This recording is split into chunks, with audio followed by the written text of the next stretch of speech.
Good evening. It's with great excitement and pleasure that we're welcoming today Dr. Luca Badetti.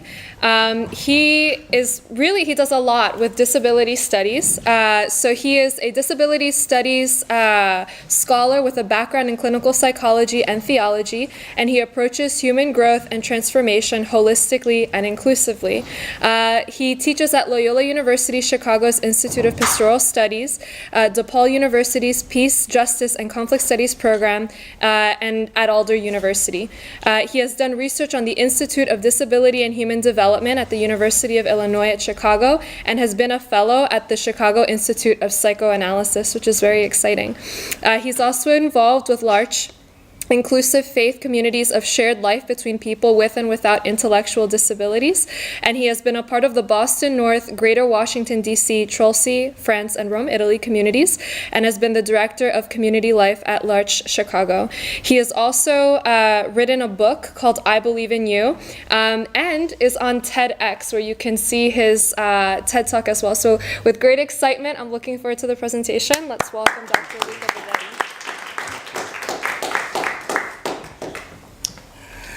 Okay, let's see. Can you hear me? Yeah, you can hear me. Welcome. Thank you for taking the time to come here this evening to hear about and explore a bit disability. This talk is entitled Liberating Disability. It speaks about us all. And we will see why in just a minute. So I'm doing this lecture for the Peace and Conflict Studies department here. And as we explore the causes of conflict, we realize that oppression is one of the main reasons that causes conflict. Morton Dilsh, who's the founding father, one of the founding fathers of the conflict resolution field, identifies 5 areas of injustice that are involved in oppression. And amongst these are moral exclusion and cultural imperialism. What does it mean? Moral exclusion happens when a group that is in power subordinates a group that it deems to be inferior. This, of course, can also be caused by cultural imperialism, meaning that the majority culture sees itself as the norm and pushes down or oppresses those that it deems to be different or inferior to them. And the population of people with disabilities has been one of the most oppressed in history. We often don't hear from them. We often don't hear about them, which of course is a clear sign of oppression and being marginalized from any cultural discourse, basically. So first I wanted to present briefly a history of disability. And then we will see how disability is not just about them, like people with disabilities, but it's really about us all. So first of all, in ancient times, disability was seen as a punishment from the gods. If parents sinned, if something was, it was a punishment. It was something that happened to you because something else that was considered bad happened before then. So much so that in Greece and ancient Rome, the practice of infanticide was a practice. In other words, babies with disabilities were killed in Rome. They were thrown in the Tiber. With the advent of Judaism and Christianity, the practice of infanticide began to be prohibited, and more emphasis towards caring for and welcoming people with disabilities became more popular. In the Middle Ages, we see people with disabilities being used in village fairs as the village fool, in courts as the court jesters. In other words, they were used for the entertainment of the aristocrats, of the rich, etc.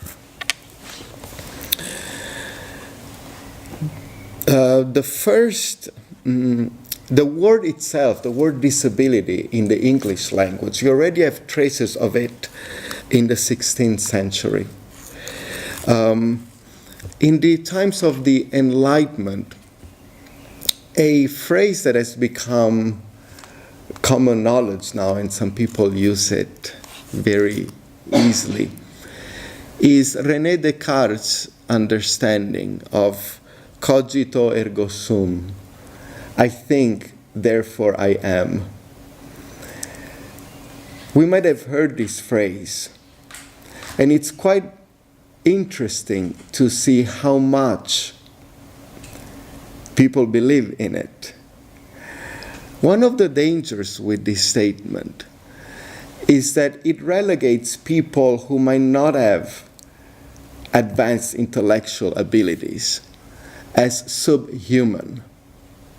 Does it mean that if you cannot think well, you're not human? I think, therefore I am. As time goes by, we see other examples of oppression and violence towards people with disabilities. I mean, we know that in the Holocaust, Jews, homosexuals, and people with disabilities were sent to the gas chambers. We see the issue of institutionalization. What does it mean? It means that people with disabilities were put into big institutions away from society, at the margins of society.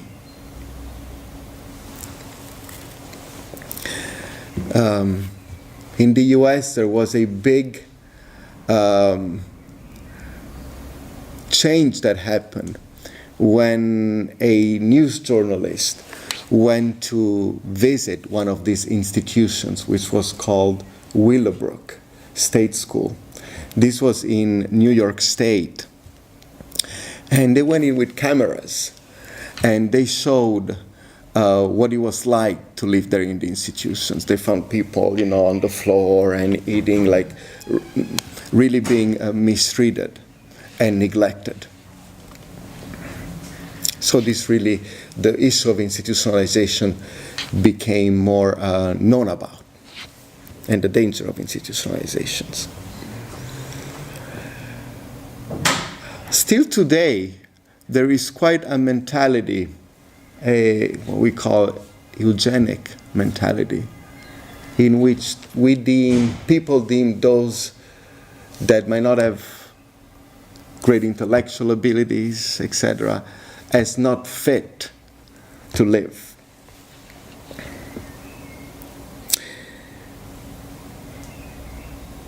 Somehow, we take for granted an idea of normalcy that should be problematized. When we say this is normal, that's not normal, this is often applied to people with disabilities as not normal. And there is an interesting historical development that gave rise a bit to what Leonard Davis calls the tyranny of normalcy. And this was in the 19th century, when a Belgian astronomer, Adolphe Quetelet, who died in 1874, applied statistics to the social sciences. Statistics used to be used to study the polis, the state, the city. But then it began to be used to study human traits. So, if you've been introduced a bit to statistics, you might have heard about the bell curve, okay, which approximately looks like this. Okay, so when you do a statistical study, you can put your results on a bell curve. Now, what happens with the bell curve? What does this part represent? Anyone?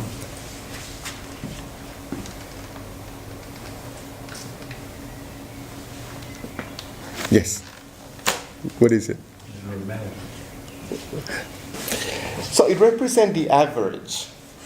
It represents the average. So if I ask people what is your height, and I collect every data in the room, we get the average height here in the middle, and we get the outliers, so to speak, or the extremes on the sides, okay?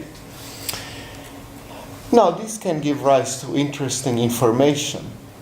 But what has tended to happen is that the average began to be equated with the normal.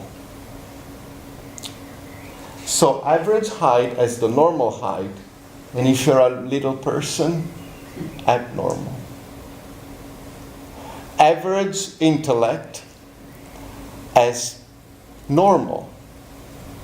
And if you don't have average intellect, you're considered abnormal.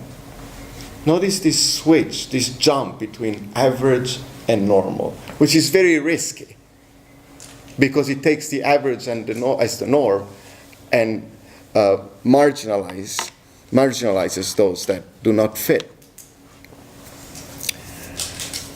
This is quite different. Davis makes an interesting point about the classical period, when we see, for example, statues of Venus, of the gods, etc. They were sort of considered an ideal, but no one was expected to live out to those ideals. Nobody said, I want to be like Venus. Okay, perfect, whatever body is. But here, the average began to be equated with normalcy.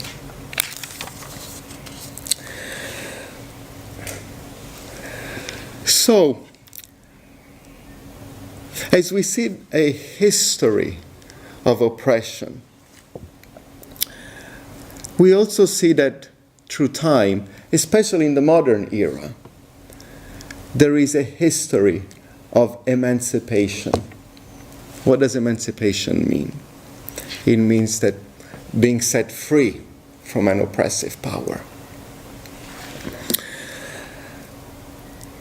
The emancipation movement or liberation movement, however you want to call it, has taken different shapes, so to speak, in different countries. We don't have time to go through all of them, of course. But just for the sake of introduction, in the United States, since we are at the American University, just imagine that in the, for example, from 1860 to the 1970s, there have been what have been considered ugly laws. These are discriminatory laws. We read in an old Chicago municipal code the following: no person who is diseased, maimed, or in any way deformed so as to be unsightly or disgusting object is to be allowed in or on the public ways or other places in the city.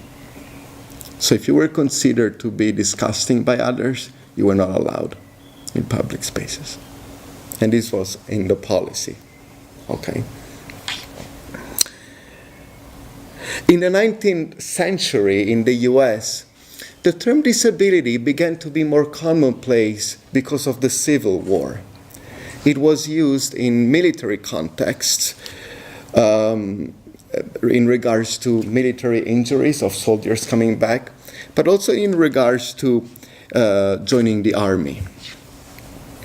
The concept then expanded with the welfare state, if people were able or unable to work. And then in the 1960s, the disability rights movement joined the rights for African Americans. And people began to let their voices be heard, and march and claim their rights. The picture that you picked for the poster of this talk is a really good photo. We don't have it right now. It's people crawling up Capitol Hill, of course making a statement. We see, for example, one of the main figures of the disability rights movement in the US is Ed Roberts, who was at the University of California, Berkeley. He created the Rolling Squad. He had a physical disability, and they called for an accessible campus. There have been many different kinds of laws that have been passed to include people with disabilities more, to affirm their rights. One of the main ones is from the 1990, the ADA, the American with Disabilities Act, which prohibits discrimination in employment, in transportation, etc. It is society that disables people.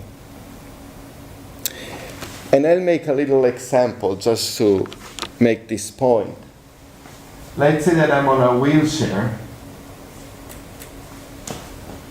and I'm trying to enter a building. But there are stairs, okay? And there is no ramp. Okay. The fact that there is no ramp disables me from moving, accessing, taking part. If there was a ramp, I will be able to enter, to move, to access. So where is the disability? Is it in the person, or is it in the social, structural element? We can think this about intellectual disability too. Just because we cannot understand something, if the person cannot speak in the way that we speak, where is the disability? Is it in the person or in us who may need to learn and adapt to a different way of speaking a language? This is called the social model of disability, a bit different than a medical model of disability, which is disability as an individual biological reality. The social model of disability differentiates between impairment and disability. So they're not saying that if someone cannot walk, they should not have medical attention or whatever they need. But this is an impairment. The physical element is the impairment. The disability is the social construction or element. In Italy, disability rights have an interesting trajectory. One fact that is not very well known is that in the rights of persons with disabilities, which is a United Nations human rights treaty, well, the first draft of this convention was first submitted by Italian delegates. And in 1978, there is a famous person, you might have heard of him, Franco Basaglia. A Basaglia law was passed closing down psychiatric institutions and encouraging the integration of people with mental illness, with disabilities, etc. in society as much as possible. So, we have seen how in these three different places, and of course we can go on about others, political empowerment has been a very important component in challenging oppression and becoming emancipated. At the same time, I think, in my experience, conflict resolution needs to include rights discourse, accessibility discourse. But it is also about encounter, relationship, and community.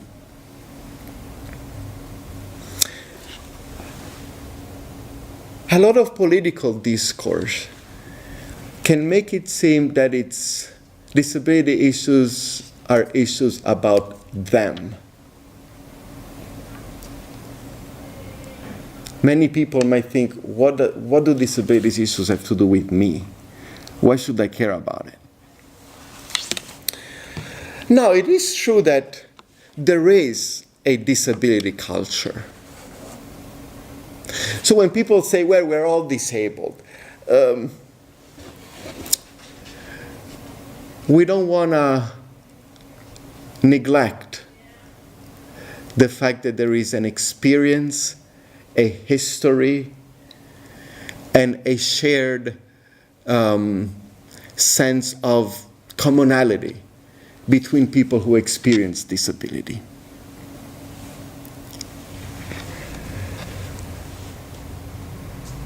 There is also a disability identity. So if we start saying, well, no one is really disabled, etc., well, there are some people that do identify as disabled. And although often in history disability has been seen as bad and sad, basically those are the two words there, today more and more people with disabilities are proud of their identity. And they say, disability helps me understand who I am. It's an important part of who I am, they say.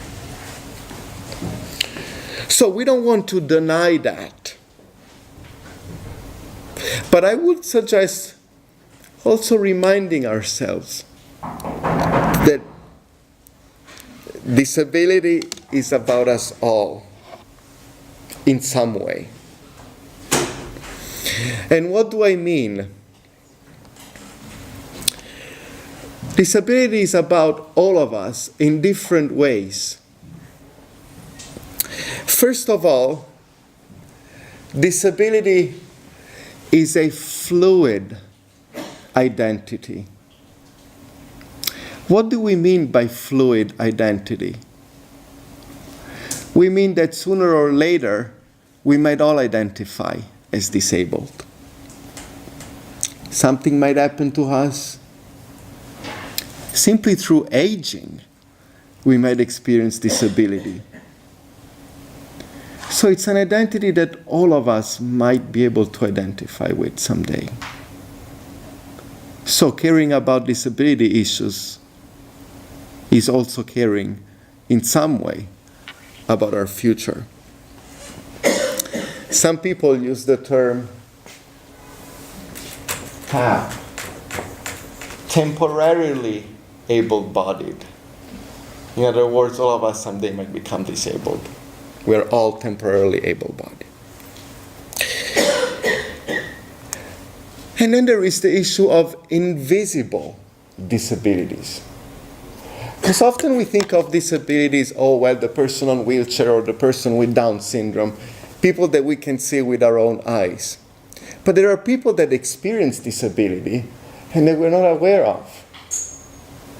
People from the outside might think they look normal, whatever normal means. But dyslexia is considered a disability. ADHD is considered a disability. Obsessive compulsive disorder, some mental illness is considered a disability. So, it's a fluid identity. The ADA says that disability is a physical or mental impairment that substantially limits a major life activity. And the World Health Organization connects disability with impairment, activity limitations, and participation restrictions. So there is more of a holistic sense of disability.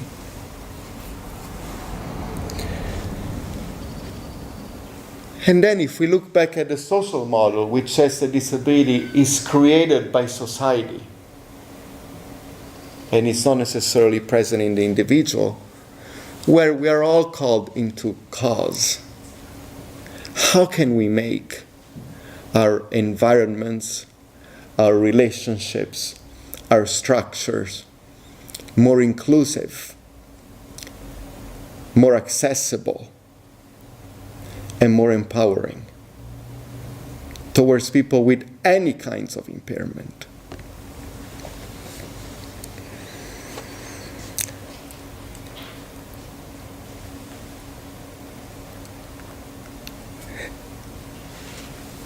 It's also important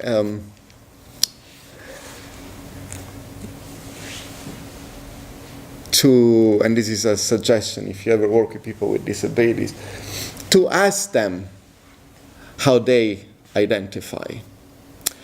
Because often we have a medical identity which is given by clinical diagnostics, which are important. I have a background in clinical psychology and I worked in a clinic for a bit.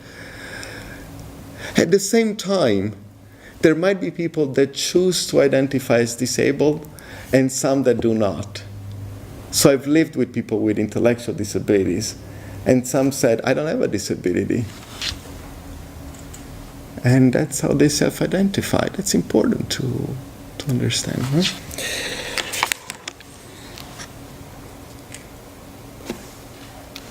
At the heart, one of the very important things is to realize our common humanity, our shared humanity. It's not just us and them, it is us.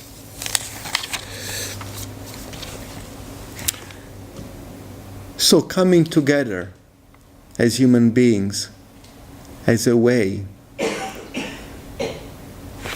to create communities of inclusion. I've lived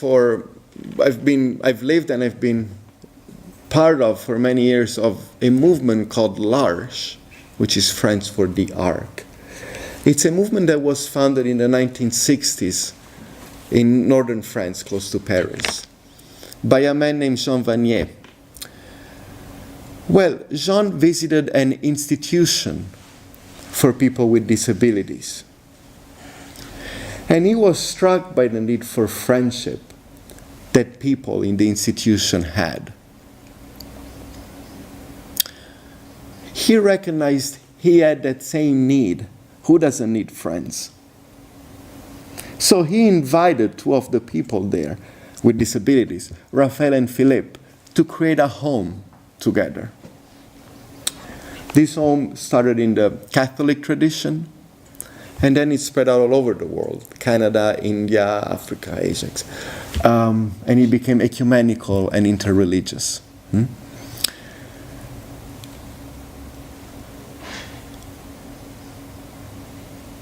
It's a faith community. And when we say faith, we don't just say faith in God, which is very important in a faith community, but it's also faith in people. To trust that people are precious, that they are important, and that they have a place at our table. So this movement spread out around the globe, and in large homes, people with and without intellectual disabilities live together in a spirit of belonging. So together we cook, we go on outings, we pray, we talk. We live in a spirit of friendship. And belonging is a very important reality in a world that seems very separated. In belonging, people with different abilities, different disabilities, have a space and they are valued.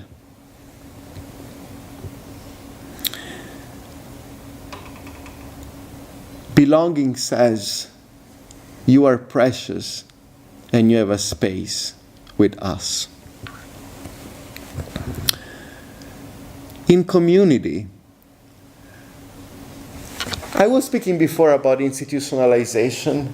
Well, there is the whole movement of deinstitutionalization, of moving from institution to the community. And in the US, for example, group homes are very common. Group homes is where people with intellectual disabilities often live. Well, a research has been done, and it shows that people from neighborhoods in which group homes are located still have a bit of an institutional mentality. Sometimes they're just afraid. What do I do? What do I say when I meet someone with an intellectual disability? I don't know how to act around them. There is a fear. So inclusion can look as simple as sharing a meal. You know, we often like to talk about programs and all of that, which is important. But it's meeting people and do what human people do together.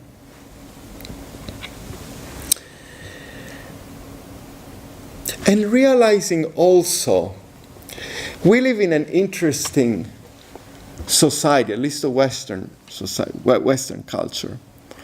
It often focuses on ability, on achievement, on productivity. I always say, I was talking to someone the other day, how in the US people speak about spending time together. It's like a business, it's like a work thing, relationship, investing in relationship. Or when I'm at a restaurant and I hear a waiter saying, "Are you still working on it?" It's like, food is not a job. It's a pleasure, you know. So, ability, productivity gets even into relationships. And guess what? In these, people with disabilities are often come last. Because if you just look at people through the lens of productivity, or people who are old, where are they? Huh? And yet, inability is profoundly human. Inability, not being able to do something. Henry Nouwen spoke of community as a fellowship of the weak. What does it mean? It means that when we are weak, we can ask others to help us. I cannot do this, can you help me? We can come together. I cannot do it on my own, can you hear me out? We come together. If we were able to do everything on our own, we wouldn't need others. So if we want to build community, it's not just about how good we are and all our abilities and success. It's, I don't have it all together. Or I cannot do this. I need you.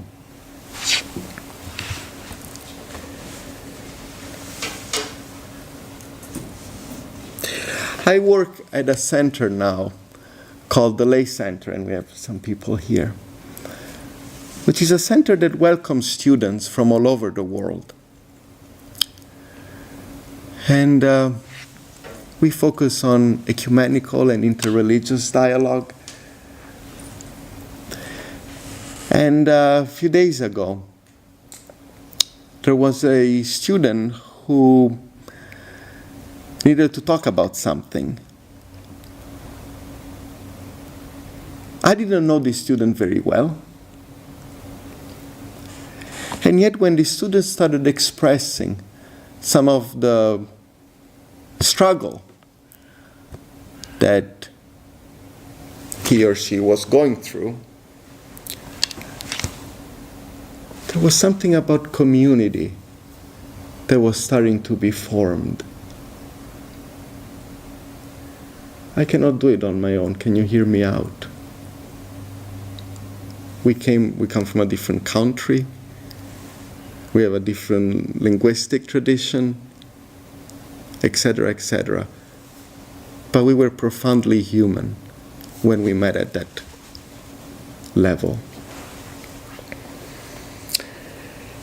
They made an interesting discovery in the 1950s in modern-day Iraq. They found Neanderthal tombs on which people were buried on flower beds. And one of the skeletons was of a man who was about 40 years old, back in Neanderthal time, that's the time he died. And, they researched, etc. And they found out that he was partially blind, with a severed arm,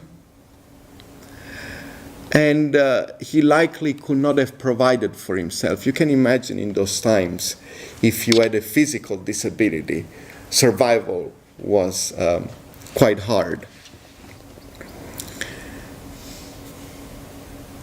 And yet, although we often say that, survival of the fittest, well, this challenges that notion. Because even in the times, in Neanderthal times, there were people with disabilities or people that had impairments. They were cared for by the community. So I don't like to say survival of the fittest in the sense that I think we also have a great tradition of community right from the beginning of our humanity.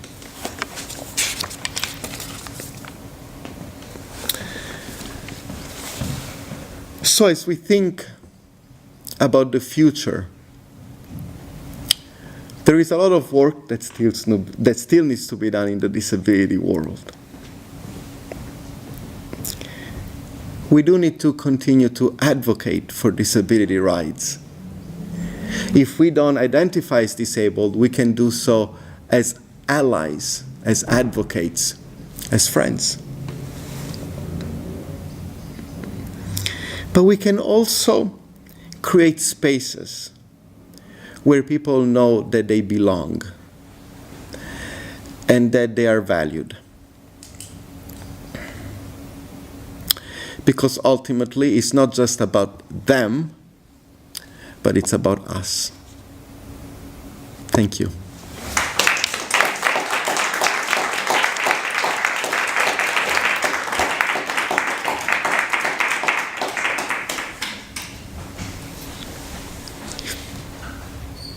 If people have questions, please feel free. Yes. Yeah. What's one thing that you wish more people knew and more people acted on in terms of how they relate to disabled people? Good is to meet people with disabilities.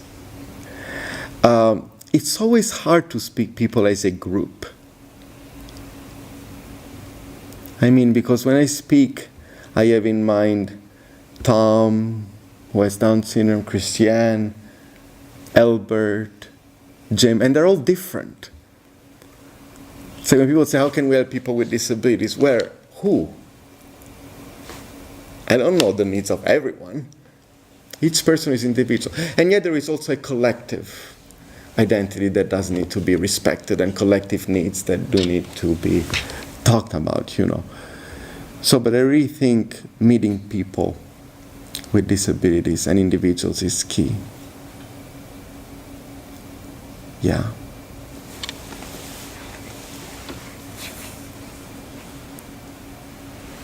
Yes. Could you speak for a moment about the idea of learning from people with disabilities? For example, I just yesterday I saw a film on the airplane called 65 Steps. Okay. And it's the story of a very sophisticated lawyer and her relationship with a disabled woman. She was defending a cause. I won't go into the details. But at the end of the film, you were asking the question, well, who was disabled here? And in fact, it was, I would say, the lawyer, because actually the disabled woman, the mentally ill woman, was able to create community, care for others. She had a good sense of herself. So many things that are, we would say are normal. So could you just talk about that? Yes. And one of the things, it's interesting when you mentioned that the person herself was building community, because often in disability, and people also did this with good intentions, there has often been an emphasis on the giver. In other words, I help you. And it's like, well, does the person help us too? Isn't it a mutual relationship? So we are moving a bit into that direction of a greater equality, that we meet as people on the same level and not as the powerful giving to those that don't have.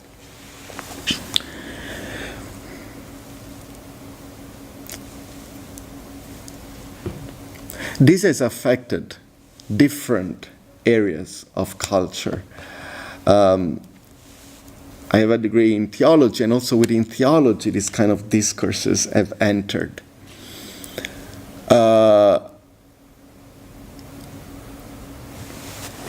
Aristotle said that reason is the trait that distinguishes human beings from animals. Yeah, and I think I problematize this a bit because for that same reason that I was mentioning about the cart. I think personally the heart is what makes us human, and the heart is not just the seat of emotions, it's the seat of everything, which includes the intellect, but it's not just the intellect. There is a theologian who comes from the social model of disability who wrote a seminal work. She comes from the Protestant tradition. She has passed away since, Nancy Island. She wrote the book called The Disabled God. And she interpreted Jesus as the disabled God. She said, even after the resurrection, Jesus had the marks from the crucifixion, even in his risen body. Which brings in the question, will there be disability in heaven? Many people say no, because they associate it with sickness. But some people who see it more positively say, well, no, it's part of who I am and gives me a sense of who I am. I have a hard time imagining myself without it. So anyway, these are all discourses that have popped up from this. Yes? So I have a comment. I have a cousin who's like a sister to me. We all grew up, very close together. And she's a few years older than I am, and she was born with spina bifida. Yes. And it was a huge part of our family. Like, okay, no one mentioned the fact that Sabrina has spina bifida. We treat her the same because that's what will allow her to have endurance, and she doesn't actually feel like she needs special treatment. And it worked for a really long time. But in speaking with her about it, especially as we got older, it was interesting to see her take on that. She said, no, it's okay for people to actually call out, okay, you have spina bifida, why do you walk this way? Or what are, asking questions, because it promoted a dialogue. And then from that dialogue, it's also really interesting to see how she makes sense of her own disability as not only a marker in her identity, but also a tool with which to assess different relationships that she enters into. So for example, when she goes out on dates or interacts with new friends or people, her disability becomes a way for her to see, okay, who's genuine in their treatment of me and who isn't. And then based on that assessment of genuineness, she says, okay, well, if you were fake and you're making comments about my disability behind my back, then you're probably not a good person, and I wouldn't want to be your friend, even if I didn't have spina bifida. So it's interesting to see how disability for her, yes, is an identity marker, but is also something that she uses to make sure that she has genuine friendships that, say, people without spina bifida may or may not be able to assess. So just a comment. Yeah, thanks for sharing. Yeah. It also brings in, as you were mentioning that, just the other day I was reading an article in which apparently there is this new hashtag.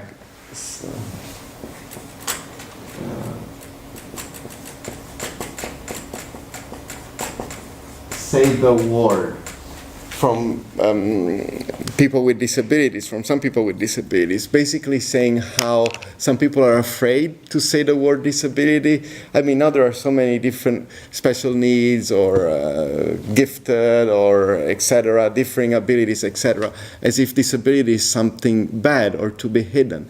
And what they're saying is, you know, it's okay to call it. I mean, we can have a neutral tone when speaking about it.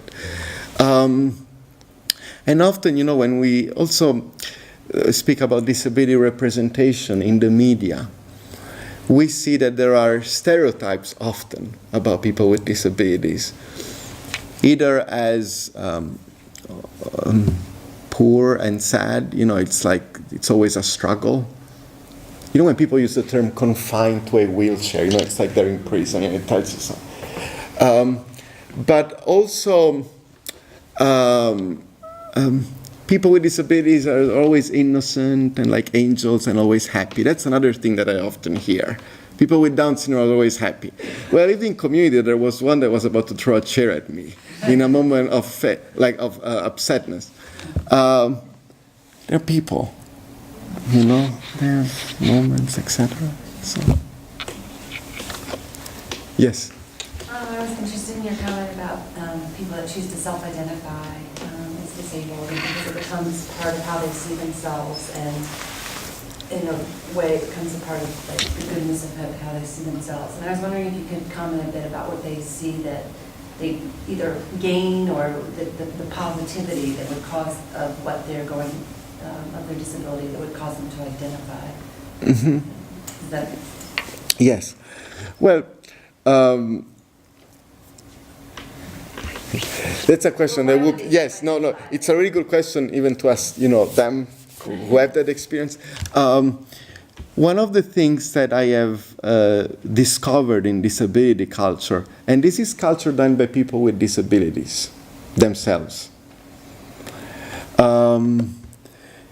is that they experience the world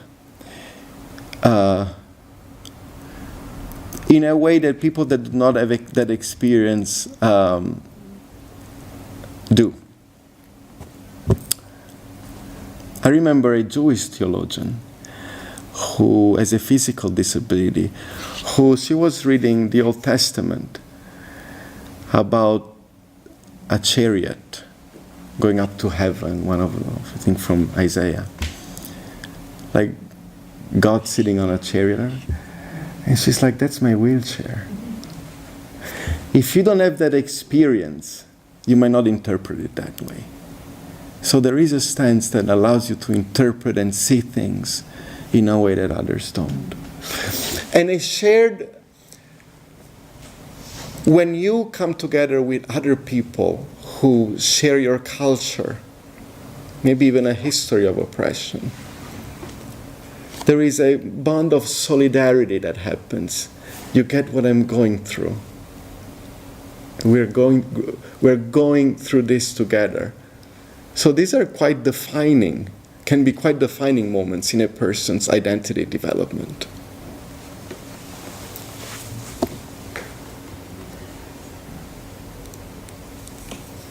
Any other questions? Davor. Thank you so much for a wonderful presentation. And you touched upon so many different topics. And I'm not sure I have actually a question. I'm pretty much sure that I don't. But I have a couple of scattered thoughts, going back to Aristotle and then linking it, or at least I interpreted it that way. You linked it with Descartes and his work. And then one step in that long way of defining who we are as human beings and as persons in terms of intellectual abilities. One big step was also those Christian authors who, most of them, not all of them, but most of them started focusing on intellectual abilities and our thinking and rational capacities as a distinct factor that kind of defines us as human beings. And then Descartes basically comes out of that tradition. And that really gets us into this trouble of defining our humanity in terms of, on one hand, our intellect, our capacity to think and understand in rational terms, and denying a priori that capacity to segments, well, to non-human agents, which is first mistake because we know that we can't do that nowadays. Then kind of linking that together with moral defects, because sometimes of just the proximity of certain words that we use to characterize things like conscious and consciousness, that basically ethical and moral element and rational part of us start defining us as human beings. And then on top of all of that, there is the modern post-Descartes kind of insistence on productivity and what we do as another defining factor. So, like, what I think could be put together in that a long tradition of trying to define ourselves in rational terms, which has all sorts of problems, but at the end of that comes like modern psychiatry, which arguably committed so horrendous crimes that come, maybe only compares to the Inquisition in the Middle Ages, as an attempt to think of society in terms of what is accepted, what is normal, but also kind of subtext of that in what is ethical and what is acceptable or not. So I suppose my question there is, because you talked a lot about these also improvements that are real when it comes to just embracing people with various kinds of diverging from the standards of normality, predefined normality. But how would you think of that in view of the contemporary society and contemporary version of capitalism that precisely requires standardization, requires various normalities in order to be operative, and kind of affirms all types of individualities, not the community that you also mentioned a couple of times as a way of dealing with various disabled people. So, I don't know, I suppose what I'm getting at is how to find maybe another way, or do you think, is it possible to actually define human beings as part of a community which would not insist on those elements that got us into trouble in the first place? Yeah. Finally,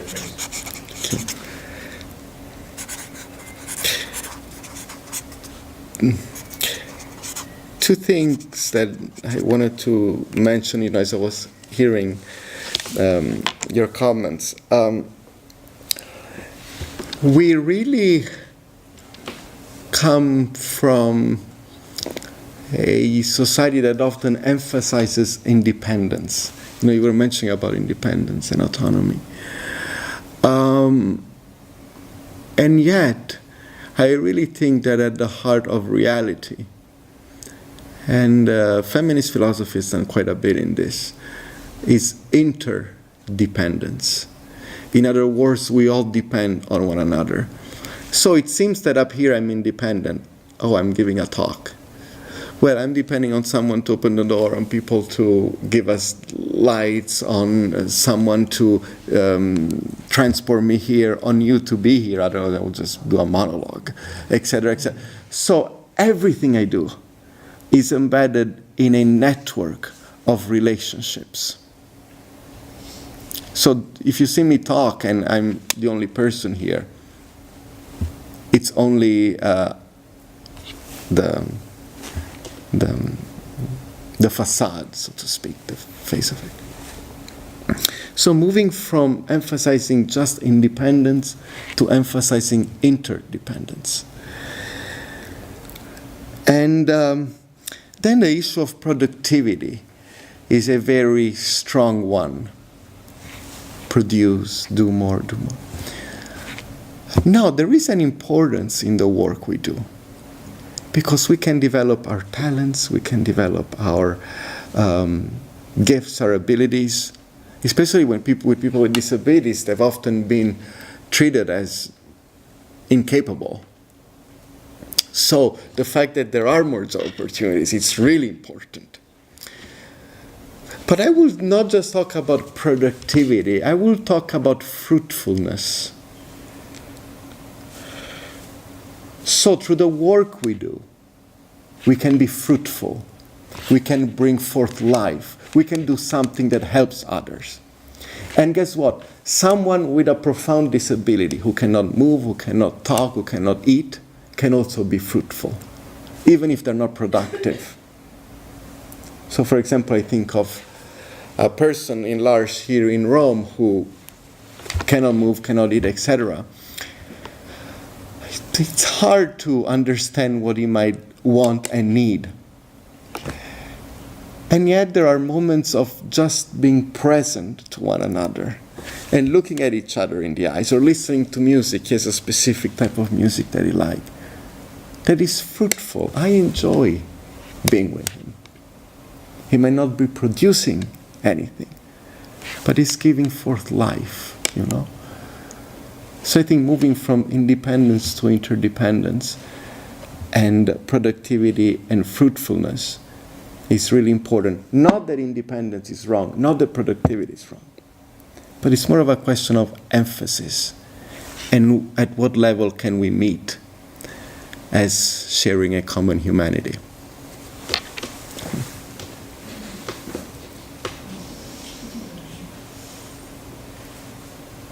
Any other question? That's it. Guys? Not only because I'm your cousin. Not just that.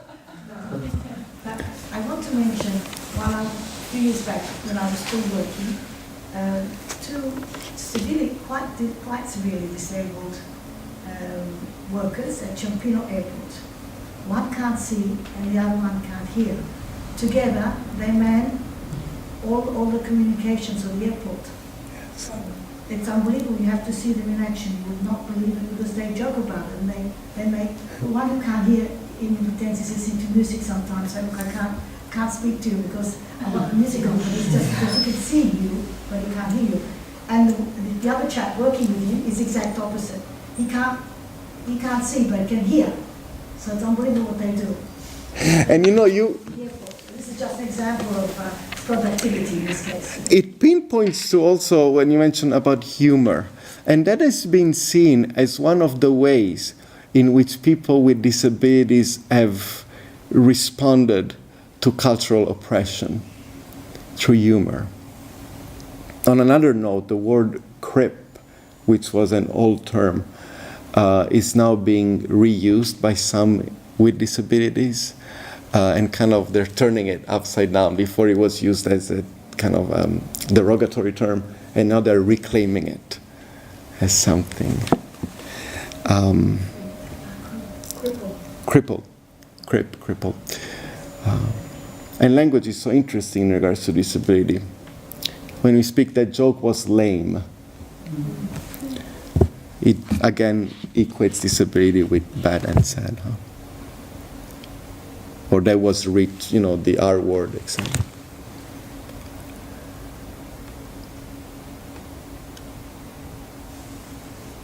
Any other question? Thank you. Well, if there are no other questions.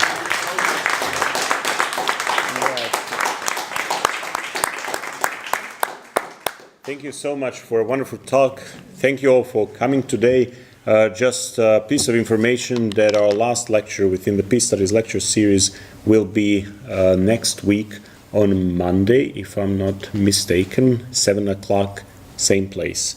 So please, you're welcome to join us for the last lecture. Thanks again. Thank you. Yeah.